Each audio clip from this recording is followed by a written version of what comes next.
Australia is a very large country with a relatively small population. It is about the same size as the 48 states which make up the bulk of the USA. However, surprisingly, has a population half the size of that of California, leaving unlimited potential for business opportunities and so many possibilities for innovation as a trading country. However, a serious downside is everything would have to be shipped by plane or boat, considering Australia has no neighboring countries attached by roads. Australia's global trade history is good, however the potential and need to expand is becoming more evident, particularly to the many educated members of the Australian society. The extremely successful economy is dependent upon trade with both the US and rich Asian countries such as China, Japan, and South Korea. Communication in Australia. Although Australia is a multicultural nation with over 100 languages being spoken by those sections of the population who have emigrated there from all over the world, English is the official and by far the most commonly spoken language. People in Australia tend to be more down to the point than in most countries. Directness is cherished in Australia, and failure to say what you mean and mean what you say can be mistaken for evasiveness and even stupidity. Seem egotistical in Australia, as people look very negatively to those who brag about their recent accomplishments. People don't like to be told reasons why you're better than they are. A factual and more general description is much more appreciated than, "It all started when I approached."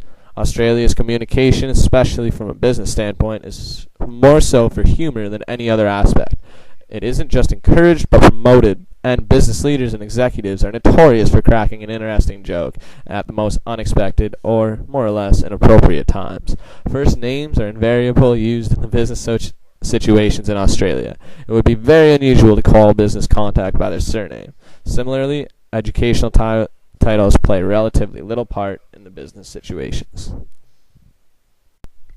The meetings and management teamwork in Australia. Australia is quite mellow for the most part. Meetings tend to start fashionably late, and small talk is what initiates the beginning of the real business conversation.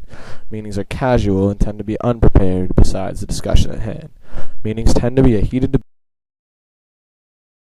becomes the answer, and with evidence and the employee support, the future likelihood of that proposition becomes the basis of the portion of the company that is affected by that meeting. People frown upon being overprepared for a meeting, as people assume you're trying to force your suggestion more than necessary. Agendas formed are followed loosely in Australia, creating a positive collegiate feel, and a department or project group would be seen as a key management function, and bonding sessions, often including food and drink, are actively encouraged. Meetings promote good teamwork, and as together they work and enjoy solving the problem. It goes without saying that anyone who tries to make themselves out to be better than their colleagues does not make a good team player. A good team player promotes positive outlooks and gives freely all information he has without boosting or making himself seem more so of an active employee than others. Everyone's ideas are treated equally in Australia. Australia as a whole. The Australian facts. The land area, 7,682,300 square kilometers. The population, 21.3 million. Population density, 2.9 square kilometers. Life expectancy for men, solid 80 years. Women, 84. Adult literacy percent, 99. Average per household, 2.7. Their currency, the Australian dollar. GDP is about 1,256 US dollars. The GDP per head is about $42,280. Employment percent of the total agriculture is 3%. Industry is 21%, services 76%, and unemployment rate is 6%. Main export types are meat, coal products, wheat, and the destinations for these is 22% goes to China, 19% goes to Japan, 8% to South Korea, and another 8% to India. With the 99% literate rate and the substantial 42,280 average income, this country appears to be one of the best countries financially, and also has the most opportunities for residents, given that the 70% of their employment is in services. There are four main factors of business structures in Australia: the sole trader who owns and manages a business on their own, the partnership, two or more carrying on a joint business together, proprietary companies, a corporation owning the majority of shares to another corporation, or a trust. A trust is formed when a business is transferred to a trustee. The business management styles in Australia consist of cooperatives. Cooperative may be formed for the services to its members or for the supply of goods and services to the general public. Cooperative is a business voluntarily owned and controlled by the people for whom it was established and for who use its services. A non-profit organization is an organization that does not operate for profit or gain, either directly or indirectly, of its individual members. It can still make a profit, but this must be used to carry out its purposes and must not be distributed to owners, members, or other private people. Incorporation is particularly suitable for small community-based groups and provides a limited liability for members, except as may be provided in the rules of the association. It is a simple and inexpensive means of establishing a legal corporation. A charity is an institution or series of funds established and operated for helpful purposes that regards as charitable. For example, anything that benefits a problem in a community or on a global scale. All are common and make up the strong, independent society of Australia. Women in Australia still resemble a huge portion of the workforce, but, like most countries, they are paid lower and tend to take up more of the part-time positions.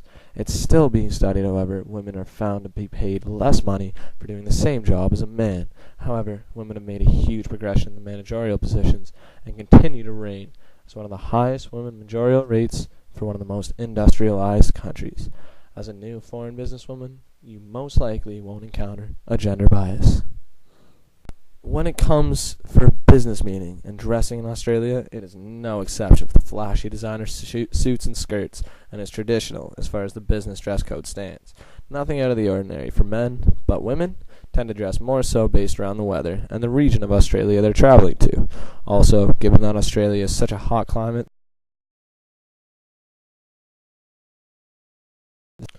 now for the tips time, the top 5 tips of Australia. Number 1. Although Australia is a remote continent, it is still an incredible society, is economically successful, and has a very impressive standard of living. Number 2. Australians strive on their outlook standard of life. Everyone's equal. We shouldn't try to make ourselves seem better than others. Number 3. Everyone's input is taken into account, regardless of who finishes the decision. The entire corporation promotes their suggestions, and without a lot of consulting with colleagues, these decisions. Number 4.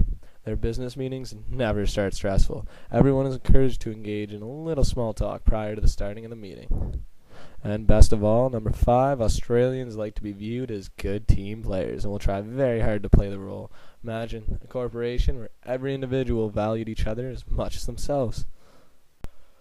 For the business entertainment factor, there is no tradition. Everything occurs at random depending on your company and situation. In fact, you are more likely to be invited out for a meal after creating a relationship with your friend or colleague. The meal tends to be split always with a casual tip, 10%. If you are expected to pay, be sure you tell your date prior to the bill. When it comes to the bars and clubs, don't be cheap. Everyone is expected to buy at least one round of drinks. Pictures for the boys, am I right? Well, that's my project on Australia. Thanks for listening.